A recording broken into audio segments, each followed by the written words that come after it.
Gobyerno di Bonaire, kumisa pone container ng pa-eliminar lugaran di bruy di sanggura di dengue.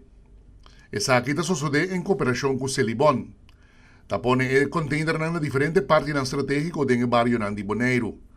Container na kita destinado specialmente pa habitante ng di barrio mes, benta tur sorto di susya den dinancura of vecindario ku porbira potencial lugar di bruy sanggura di dengue. Un parte importante di kampanya ta pa konsyentizar habitante ng di barrio ng dinang rol di prevention di dengue. Después de una acción exitosa na ambuana e acción awarta sigi pa e barrio ng Diniquiboco North e South.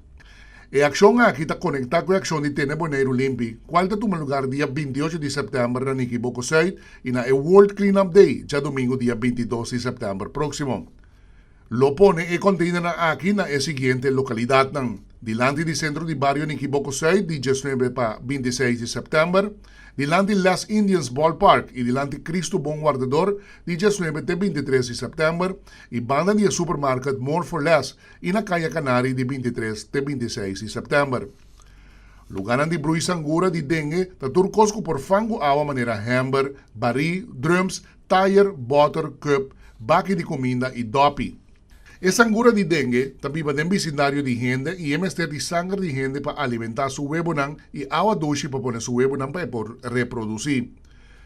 Dor di eliminar tur el lugar y objeto nang kuta kontre agua o dor di sera nang pa sanggura, ta evitar ko e sanggura di dengue ta reproducir y kupa otro nang porque ta infectar ko e virus kuta causa e malesa di dengue.